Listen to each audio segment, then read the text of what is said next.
జగిత్యాల జిల్లాలో రైతులు రోడ్డెక్కారు. పంటలకు నీరు ఇవ్వాలంటూ ఆందోళన చేపట్టారు.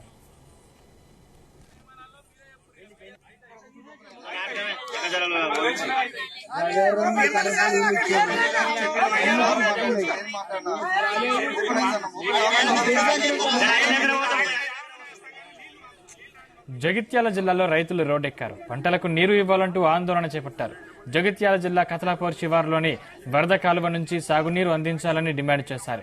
కష్టించి పండించిన పంటలు ఎండిపోతున్నా ప్రభుత్వం పట్టించుకోవడం లేదని ఫైర్ అయ్యారు. కాగా వేములవాడ ఎమ్మెల్యే ఆది శ్రీనివాస్ నీరు అందిస్తామని, రైతు పంటల్ని కాపాడుతామని హామీ ఇచ్చారు. దీంతో రైతులు ఆందోళన విరమించారు. హామీ అమలు కాకపోతే ఆందోళనలు తీవ్రతరం చేస్తామని హెచ్చరించారు రైతులు.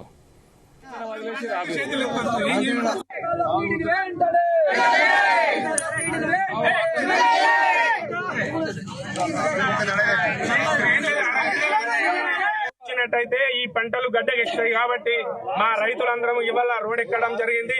నిన్న మొన్న కూడా ఈ గారితో మాట్లాడాము, ఎస్సీ గారితో కూడా మాట్లాడితే వాళ్ళందరూ కూడా చేతులు ఎత్తేసారు.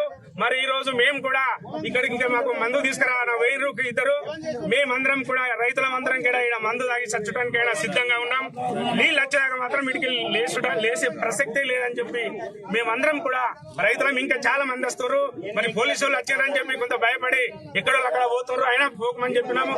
పోలీసు వాళ్ళు కూడా మమ్మల్ని అందరూ తీసుకుపోయి లోపల వారితే ఊకుంటాం. ఇక్కడ మందు తీసుకొచ్చి ఇచ్చినా కానీ మేము అందరం తాగి వేస్తాం.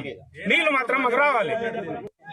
ఈ అర్ధకాలం ఎండిపోవడం వల్ల రైతులందరూ బాగా ఆందోళన బాగా బాధపడుతున్నారు. నీళ్లు లేక మోటార్లు కాలిపోతున్నాయి. నీళ్లు లేక మోటార్లు కాలిపోతే తెల్లలేక ఇక్కడ నుంచి కొంచెం ఇడిచిండ్రు, కిందికి మొత్తం ఉండదు. నీళ్లు లేవు, ఏం లేవు. మొత్తం ఒక్క వారం 15 రోజులు ఇట్లా నీళ్లు ఉన్నట్టయితే ఏ రైతుకు ఏ కష్టం ఉండదు. రైతే రాజు అంటారు, రైతుకు ఏ కష్టం రావద్దంటారు. కానీ అన్ని కష్టాలు రైతుకి వస్తున్నాయి. కాబట్టి దయచేసి కొత్త గవర్నమెంట్ వచ్చింది. 10 సంవత్సరాలు ఇంతకుముందు నీళ్లు ఎప్పుడు కూడా నీళ్లు ఉండే, కానీ ఇప్పుడు ఎందుకు లేవు నీళ్లు? దయచేసి గవర్నమెంట్ తొందరగా ఈ అర్ధకాలంలో నీళ్లు విడుదల చేయాలని గవర్నమెంట్ ను వేడుకుంటున్నాం. నీటిని తొందరగా విడుదల చేసే ప్రయత్నము మా సారు ఎమ్మెల్యే గారు చేస్తారని మేము ఎంతో ఆశాభక్త భావం తెలియపరుస్తున్నాం.